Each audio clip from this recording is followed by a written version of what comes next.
Assalamualaikum, welcome back again with me, Robby Firly. Selamat pagi teman-teman semua, semoga masih tetap sehat seperti sedia kala ya guys. Oke, kali ini saya akan membagikan tips sederhana yang sangat berguna, terutama untuk teman-teman seller reptil, yang bisa jual beli reptil. Bagaimana cara memotret atau memfoto reptil sehingga menghasilkan gambar yang lebih bagus lagi menggunakan kamera HP. Oke, bukan pakai kamera DSLR ya, jadi pakai HP. Penasaran seperti apa tips dan rahasianya? Langsung saja kita ke tahap yang pertama. Oke, silakan. Oke guys, untuk yang pertama tips dari saya adalah kita tidak boleh memotret mengarah ke matahari karena akan menyebabkan backlight. Jadi kita motretnya harus berlawanan dengan arah matahari di pagi hari ya. Jadi seperti ini contohnya. Ini saya ambil dulu objeknya ya. Ini green iguana lagi shading. Kita buka menu kamera dulu ya guys.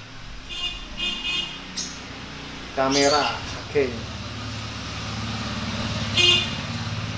Nah, masih ada orang lewat. Kita coba dengan posisi kita berlawanan dengan matahari atau menghadap ke matahari. Nah, mataharinya di sana ya guys. Oke.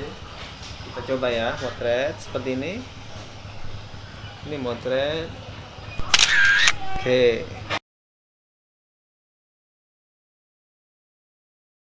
Dan kita bandingkan hasilnya dengan yang membelakangi matahari. Seperti ini. Mataharinya di sana ya. Jadi di sini. Ini hasilnya beda sekali guys.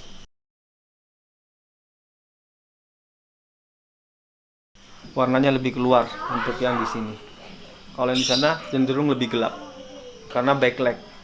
Itu sudah lumrah di dunia fotografi ya. Jadi foto apapun kalau pengen jelas jangan sampai di belakang matahari. Jadi harus bertentangan dengan matahari. Mataharinya di sana berarti kita di sini. Itu tips yang pertama. Mungkin teman-teman sudah banyak yang tahu ya. Terutama di pagi hari. Oke, kita lanjut ke tips kedua. Oke guys, lanjut ke tips nomor 2. Yaitu buat reptil, ini iguana kebetulan ya. Buat objek reptil kita senyaman mungkin posisinya. Posisi memegangnya terutama ya. Jadi biar tidak terkesan reptil ini mau lari atau mau loncat, gelisah gitu.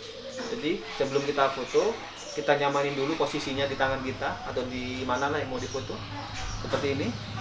Ini kalau posisi tidak nyaman, dia akan bergerak seperti ini. Nah, ini tidak nyaman posisinya guys. Nah, bergerak. Jadi kita kesulitan motretnya. Kita coba aja ya.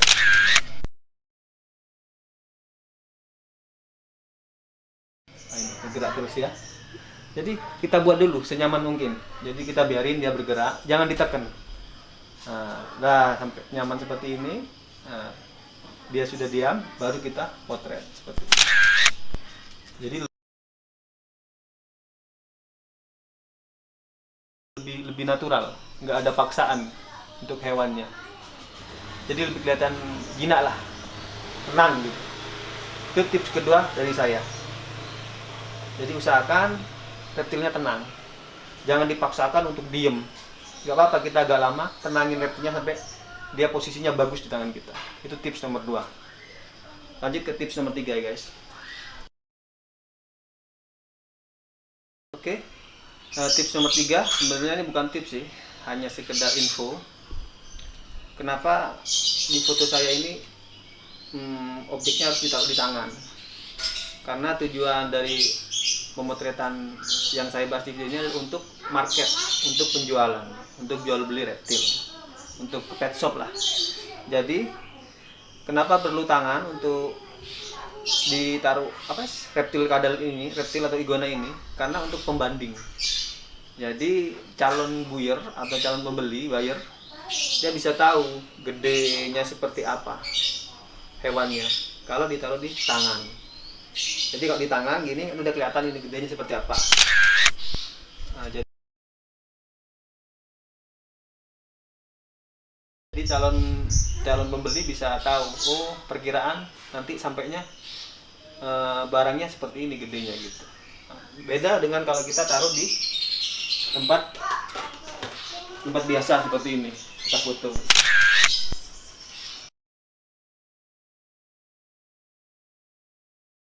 Nah, pasti calon pembelinya akan meminta foto lagi. Bang, fotoin dengan tangan atau dengan pembanding lah, agar lebih tahu persis seperti apa sih perkiraan besarnya gitu. Jadi fungsinya kenapa saya selalu pakai tangan untuk memotret keperluan market penjualan, karena di situ kita bisa membuktikan bahwa reptil itu jinak, reptil itu tenang, dan bisa membandingkan ukurannya, terutama dengan telapak tangan dan tangan ini. Oke, itu nomor 3. Kita lanjut nomor 4 ya, seperti apa tipsnya.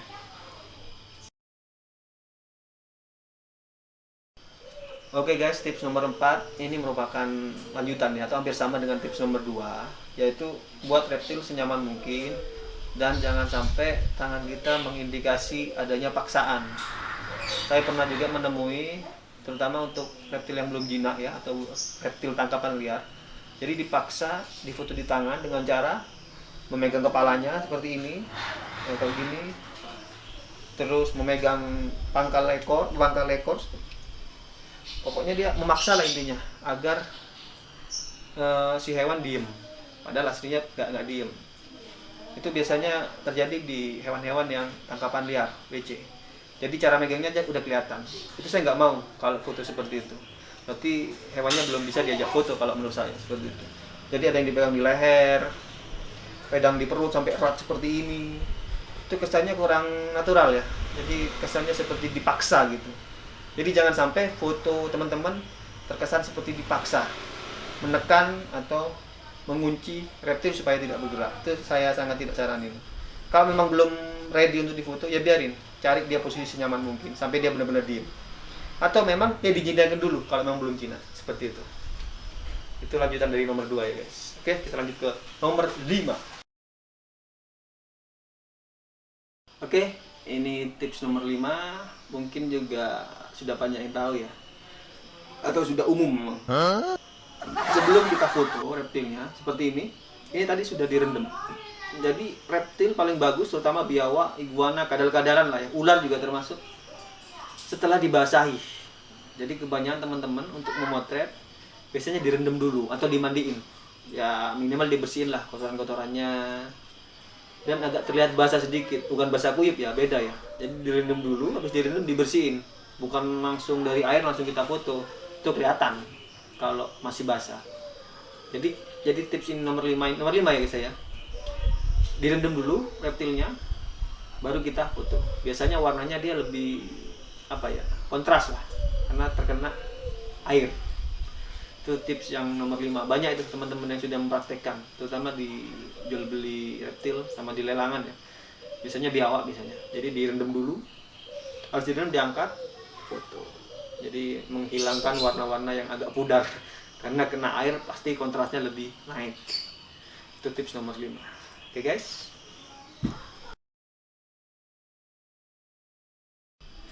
Oke guys, tips nomor 6 ya. Ini jarang diketahui buat teman-teman reptil. Nah ini gelisah sudah dia. Aduh, belum dipotong bukunya guys. Diam dulu. Nah ini biarin, nah kiranya posisinya nyaman. Nah ini yang kelima, banyak yang belum tahu mungkin teman-teman reptil, terutama untuk motret kadal ya, iguana, biawak dan sejenisnya. Ini ada tips yang cukup simpel ya. Jadi saat kita memotret, bisa dilihat sini. Nah ini kan reptil bernafas ya. Nah, ngembung, kempis.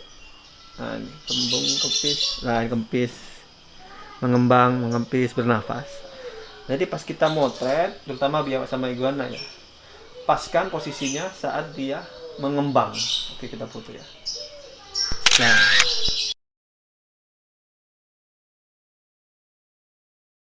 jangan sampai kita pas dia kempes. Memang sepele, tapi ini biasanya membuat seakan-akan fotonya dia lebih berisi, lebih padat karena ngembang.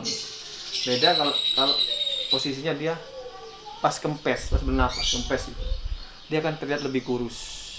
Itu tips simple tapi lumayan berguna guys. Coba kita foto kempes ya.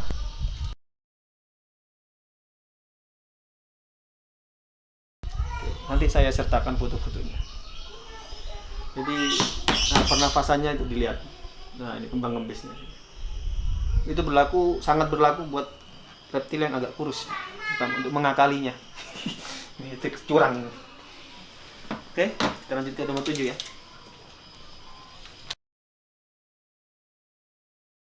Oke, tips nomor 7 ya ini ya. Ini tips terakhir dan tips yang sangat umum di semua fotografi lah. Kalau untuk reptil kita patokannya pakai kamera HP ya, bukan kamera pro, bukan kamera DSLR. Jadi hanya pakai HP sederhana. Tips yang terakhir ini adalah usahakan foto di outdoor, bukan di indoor. Jadi di luar rumah. Karena cahayanya juga lebih bagus daripada di dalam rumah. Dalam rumah cenderung tidak ada cahaya ya, paling cahaya lampu yang kurang lah, masih redup. Jadi masih bagus yang cahaya di luar ruangan. Di teras lah minimal. Terus jangan lupa juga potretnya jangan sore atau malam hari. Jadi usahakan pagi atau siang karena itu bagus-bagusnya cahaya. Jadi pagi sampai siang itu bagus-bagusnya cahaya, jadi warnanya kelihatan. Kalau sore sampai malam, kecuali pakai lampu ya, lampu tambahan ya, saya saranin sangat tidak bagus karena cahayanya redup. Itu tips dari saya mengenai cara memotret reptil ya, untuk tujuan jual beli. Itu tips-tipsnya biar foto kelihatan lebih bagus lagi. Kalau teman-teman punya tips dan trik lain bisa langsung share di komen, atau juga ada pertanyaan yang kurang jelas bisa langsung saya jawab langsung di komen. Oke? Cukup sekian dulu video singkat dari saya tentang cara memotret reptil. Kita akan bertemu di video-video selanjutnya. Jangan lupa klik tombol subscribe, like juga, komen, dan sebarkan ke teman-teman kalian semua agar dunia reptil lebih berkembang, khususnya di Indonesia. Wassalamualaikum warahmatullahi wabarakatuh.